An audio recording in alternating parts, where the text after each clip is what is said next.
Hi guys, welcome to my YouTube channel. My name is showunmioclock and this is showunmioclock. I really hope you can hear me.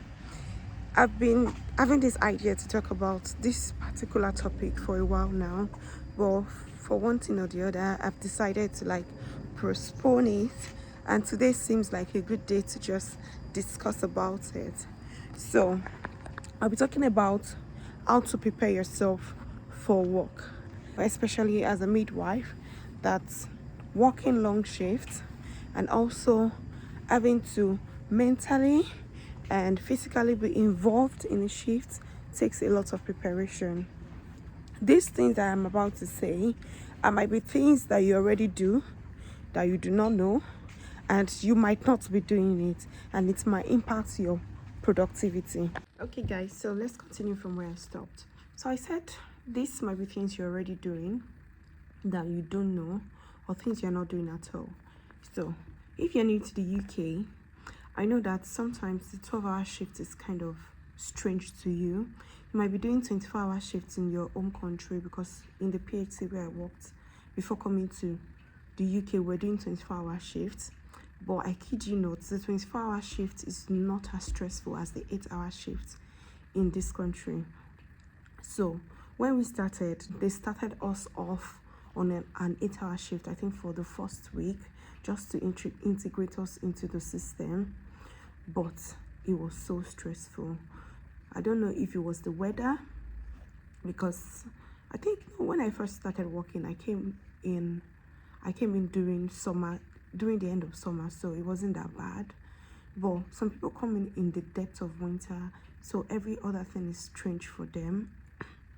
What I would say is, the first thing to do is to make yourself comfortable. Wherever you're staying, make yourself comfortable.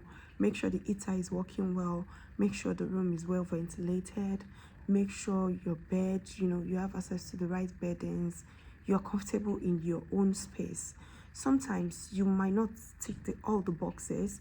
For example, when I came, I was sharing toilets with someone or some people, so it wasn't so comfortable for me, but still try to make myself as comfortable as I could be in my own space. Do you understand?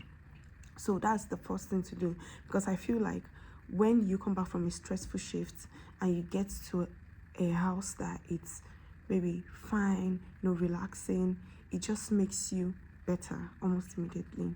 So that's what we're saying. Make sure your house is comfortable. The second thing I'm going to say is food. Please, some people can do without food, but people like me, I can't do without food. When I came, I couldn't really eat their food, so I made sure to know where the stores are. Google Map is your friend. Try to explore Google Map. If you don't even know how to use Google Map, check YouTube to teach you how to use Google Map.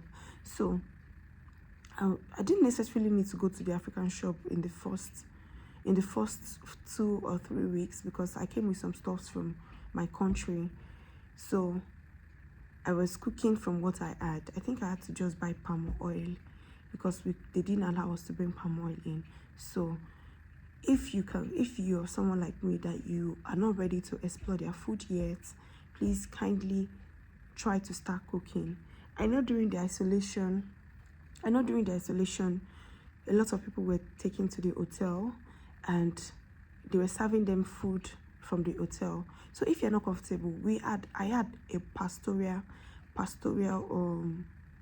person or someone that welcomed me to the UK, and she gave me a contact that if I needed anything. I remember when I was coming, I didn't bring Maggie, I didn't bring Maggie. Yeah, I think I didn't bring Maggie or something. So I only brought salt, or I only found salt. So when I was cooking, there wasn't Maggie in my food, and I didn't feel okay. So I had to send a message after 3 or 4 days of managing. I had to send a message to those person that I'm so sorry, I need seasoning. I'm not able to, I'm not comfortable eating with the whatever they gave me to cook.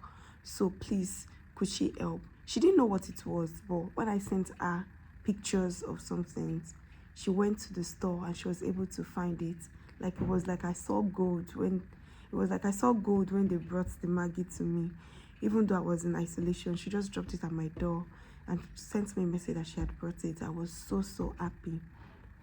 So if you're in the hotel, you can tell your pastoral person or the person that is around you that you are not comfortable with their food. Is there a way for them to modify it? Maybe they're going to bring you things that you know how to eat already, like maybe chips and chicken, or maybe rice, or something that you already know how to eat, maybe burger, you understand, something that they cook, or pizza, you know, something that you already know how to eat, and not necessarily all their curry sort of food. So also for the shift, I make sure I cook. I try to cook in batch so that when I go to work, I have my food packed already, because man shall not live by bread alone, but you need food to be able to survive the shifts, especially if you're working long days. Long days are like terrible for me, so sometimes I even need to pack extra snacks so that it can keep me going. But even on the ward, sometimes you have snacks on the ward, but be careful on how you eat these things, because you just blow up.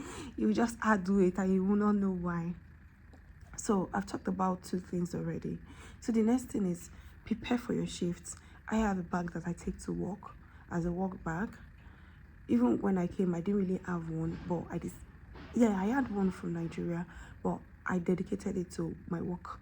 So things that I need for my work, my ID card, my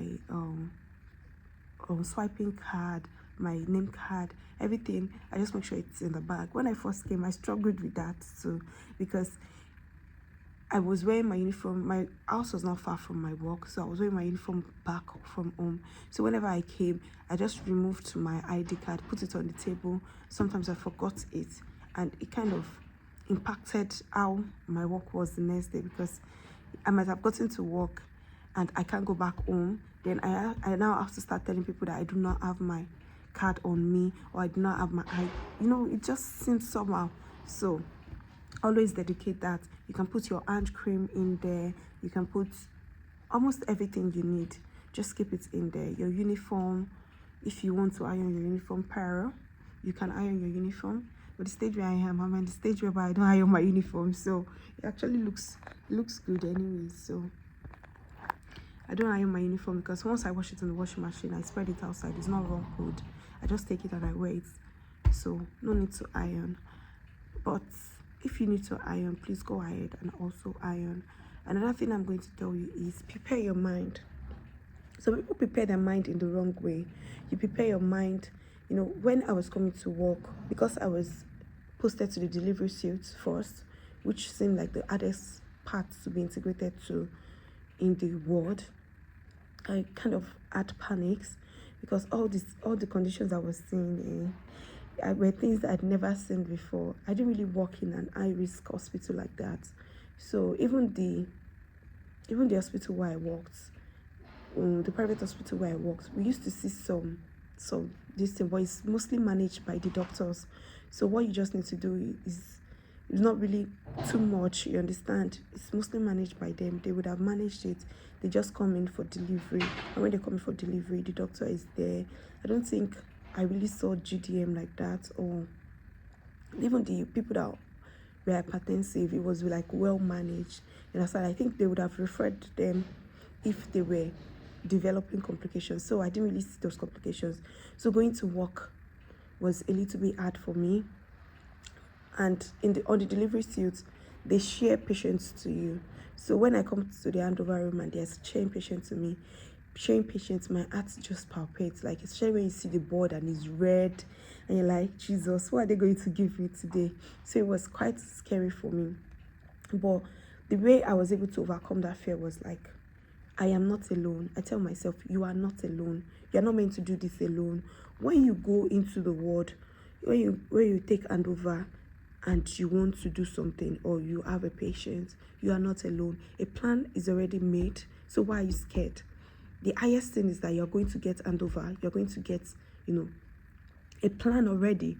And the doctors come on round maybe at the beginning of the shift, 2 hours into the shift, to see the patient, to review the patient. No matter how bad my midwife in charge is, I know I am not alone. I always look out to go to the midwife in charge at the slightest inconvenience. Yes, they understand that, because you are just growing. You are still a band 5 midwife. They don't expect you to act like a band 6 midwife. You understand? Or even if you are newly rotated, they don't expect you to know it all. They expect you to ask. They'll give you that grace. Even when sometimes people are busy, the way they talk, you don't even like it. Just calm down and try to get the answer. Also, I also try to look out for 1 or 2 people on the shift that can always speak to. When I came, I think the agency midwives were really kind to me, and also my supernumerary, the person I worked with during my supernumerary period, she was so kind to me. So during those times, if I had any issues, she was just like maybe my mommy on the shift. Let's just say that if I had any issues, after critically assessing it, I can go to the room. Please, I'll just knock. Please, can I get your attention? I have this. What do you suggest? What do you think? What do you that? Or if you're just coming out of your room and you see someone on the corridor, you can just ask to cross-check. No one is an island of knowledge. Don't try to do it on your own. So when I got here, I was, we took numerous trainings, so they don't expect you to just, like, even if you are already manning the whole ward in where you're coming from, you're managing the whole hospital, when you come to the UK, you have to relax for the first few months. You have to learn what they have, and then at the end of the day, integrate it to the knowledge that you already have. Because if you start to say, oh, this is how it was done where I was coming from, no, we can't do it like that, or why is this person doing this, you would have issues. Being that you'll be taken as not ready to learn, the people will not be able to teach you, and then you'll fall into trouble. So if you come, hold everything you have on your left hand, all the knowledge, all the experience you have on your left hand during your supernumerary period, contribute meaningfully. For example, when I was in my supernumerary period, before my midwife says this, I'm like, what do you think? Do you think we should do this? She was like, wow, okay, let's do that. Okay, even though it was early, she could say, oh, don't worry, don't let us do this now. This is the way to do it, then I will relax, you understand? Then it was even the lady that now started telling other people that, oh, this girl, she's really good. She's doing this, she's doing that, she's doing that. And everybody was like, wow, we are impressed. And I got nothing but positive feedback during my first 3 to 6 months on the delivery suite. So also doing well at work would also impact your mental health when coming to work. If you are constantly doing, maybe people are constantly saying things about you, or you're not fitting well, it might affect the way you think when you go to work. And when you go to work with that down mind, it might also affect the way you act, lack of confidence, which would also show. It will be very evident to your patients too. So what I would say is that if you are having negative feedback at work, you can go back to your manager, or you go back to your midwife in charge and ask, how can I make it better? How can I do better? So most of the time they'll put a plan in place for you.